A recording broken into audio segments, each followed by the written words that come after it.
আমন্ত্রণ নতুন একটা ভিডিওতে। বোর্ডে আমি সুন্দর তিনটা শব্দ লিখেছি। প্রথমত লিখেছি আমি উপসাগর, উপসাগর এবং দুটো অ্যারো দিয়ে একটা নিচে লিখেছি বে, একটা গালফ। আসলে এই জিনিসটা কি? উপসাগর বলতে আমরা কি বুঝি, গালফ বলতে কি বুঝি এবং বে বলতে কি বুঝি? মূলত উপসাগর হচ্ছে একটা বাংলা শব্দ, এর দুইটা ইংলিশ শব্দ হয়, একটা হচ্ছে বে, একটা গালফ। স্থান ভেদে বে এবং গালফ ব্যবহার করা হয়। আজ আমরা জানব কোনটা বে এবং কোনটা গালফ, এবং এই উপসাগরটা আসলে কি সেটা আমরা জানব। চলুন শুরু করা যাক। প্রথমত আমরা উপসাগর সম্পর্কে জানার চেষ্টা করব। উপসাগর জিনিসটা কি?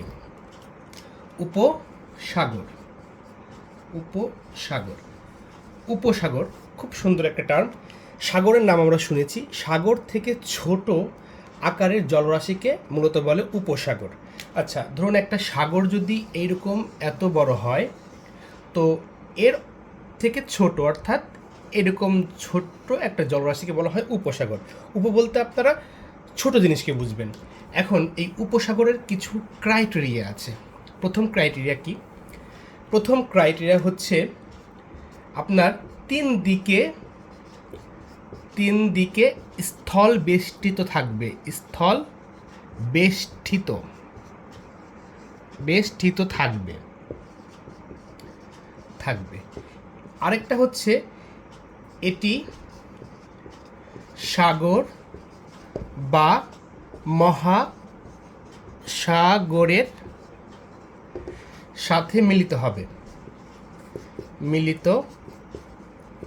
মিলিত হবে। আচ্ছা, এই যে দুইটা পয়েন্ট আমি লিখেছি, তিন দিকে স্থল বেষ্টিত থাকবে এবং এটি সাগর বা মহাসাগরের সাথে মিলিত হবে। আসুন আমরা একটু উদাহরণ এবং চিত্রের সাহায্যে জিনিসগুলো দেখার চেষ্টা করি। প্রথমত উপসাগর যেটা তিন দিকে স্থল বেষ্টিত থাকবে। ধরুন এইখানে একটা দেশ, এখানে আরেকটা দেশ, এইখানে আরেকটা দেশ। এই যে এটা হচ্ছে 1, 2 এবং 3, তিনটা দেশ, এবং মাঝখানের যে অংশটুকু, এইটুকু আমরা একটা জলরাশি যদি চিন্তা করি, তাহলে মাঝখানের অংশটুকু আমরা উপসাগর বলতে পারি, উপসাগর বলতে পারি, উপসাগর বলতে পারি। এবং দেখেন এখানে প্রথম ক্রাইটেরিয়াটা মিল খেয়েছে, কারণ এটা 1, 2, 3, তিনটা জলরাশি, তিনটে স্থল বেষ্টিত দেশের সাথে মাঝখানে একটা জলরাশি, এবং এই জলরাশিটা আস্তে আস্তে প্রসারিত বা যেভাবেই হোক কোনো একটা সাগর বা মহাসাগরের সাথে মিশেছে। এখন এটা তো বুঝলাম উপসাগর কী জিনিস। এবার আসি আমরা বে এবং গালফের মধ্যে পার্থক্য। যেহেতু উপসাগরের ইংলিশ বে এবং গালফ, বে অথবা গালফ, বে অথবা গালফ, তো কোথায় বে বসবে এবং কোথায় গালফ বসবে? এখন বে বসবে, দেখেন যখন আমরা কি পেয়েছি যে তিনটা স্থলবেষ্টিত জায়গা। ধরেন যে আমি একটা এরকম এই একটা স্থলবেষ্টিত জায়গা, এই একটা স্থলবেষ্টিত জায়গা, এই আর একটা স্থলবেষ্টিত জায়গা। তো এইটা হচ্ছে দেশ 1, দেশ বা যে কোনো ভূখণ্ড হতে পারে, দ্বীপ হইতে পারে। হ্যাঁ, আচ্ছা, মাঝখানের যে অংশটুকু, এইটা তো মূলত উপসাগর। এখন এই মাঝখানের অংশটুকু, এইটা যদি আস্তে আস্তে মানে ছোটোর থেকে আস্তে আস্তে বড় হয়ে প্রসারিত হয়ে যখন একটা সাগর অথবা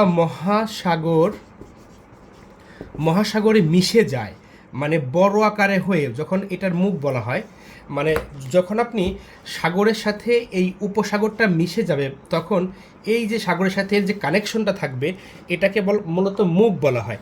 এই মুখটা অনেক বড় থাকবে। যদি বড় থাকে তাকে আমরা বে বলবো। দেখেন উদাহরণের মাধ্যমে দেখি, উদাহরণের মাধ্যমে দেখলে বুঝতে পারবেন। যেমন যদি আমরা চিন্তা করি বে অফ বেঙ্গল, কয়েকটা বের উদাহরণ। বে হচ্ছে বে অফ বেঙ্গল, বেঙ্গল, বেঙ্গল। আর একটা হচ্ছে হাডসন বে, হাডসন বে। এই দুইটা আমরা সচরাচর জানি। এখন এই বে অফ বেঙ্গলটা কিভাবে হয়েছে আপনি একটু দেখেন চিত্রের মাধ্যমে। আমি চিত্র আঁকাচ্ছি। এটা ধরেন এটা ভারত, হ্যাঁ, এটা বাংলাদেশ, এটা মায়ানমার। এই যে বে, আমাদের যে দক্ষিণবঙ্গের যে বাংলাদেশের যে বে অফ বেঙ্গলটা, এইটা এখান থেকে যদি শুরু হয়ে থাকে, এখান থেকে দেখবেন এইটা একটা, দুইটা, তিন পাশে স্থল বেষ্টিত। এটা আস্তে আস্তে প্রসারিত হয়ে যখন ভারত মহাসাগরের সাথে মিশেছে, দেখেন এই যে অনেক বড় একটা মুখ নিয়ে প্রশস্ত হয়ে ভারত মহাসাগরের সাথে মিশেছে। তো এই যখন কোনো জলরাশি বা কোনো উপসাগর যখন তিনটা স্থল বেষ্টিত জায়গা থেকে মানে আপনার প্রসারিত হয়ে বড় একটা জলরাশির সাথে মিশবে, মানে বড় একটা কানেকশন হবে, মুখটা বড় হবে, তখন সেটাকে আমরা কি বলবো? বে বলবো।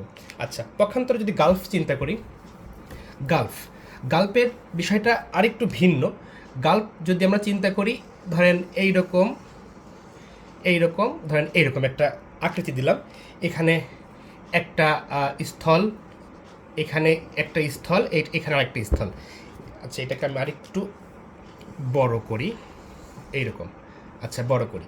তো এই যে তিনটা স্থল, একটা, দুইটা, তিনটা, 1, 2, 3, ধরুন তিনটা দেশ অথবা তিনটা স্থল বেষ্টিত জায়গা। তো এই যে তিনটা স্থল মাঝখানে যে জায়গাটা, এটাকে আমরা কি বলবো? অবশ্যই উপসাগর বলবো, কিন্তু এটাকে আমরা বে বলবো না। কেন বলবো না?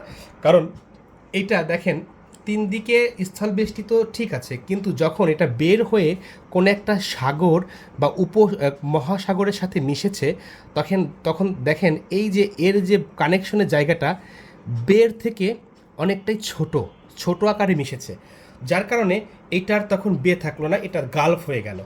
গালফের মানে মুখটা, কানেকশন মুখটা বা সংযোগ যে মুখটা, এটা তুলনামূলক ছোট থাকবে, কিন্তু মানে আপনার বের ক্ষেত্রে একটু ব্যতিক্রম, বের ক্ষেত্রে বড় থাকবে। এটা হচ্ছে বেসিক পার্থক্য বে এবং গালফের। আমার মনে হয় যে আমি বোঝাইতে পেরেছি বে এবং গালফের পার্থক্য। এবার আসুন দুইটা উদাহরণ দেখি। যেমন আমরা বের উদাহরণ দেখেছি বে অফ বেঙ্গল, একটু আগে দেখালাম বে অফ বেঙ্গল, আরেকটা হচ্ছে হাডসন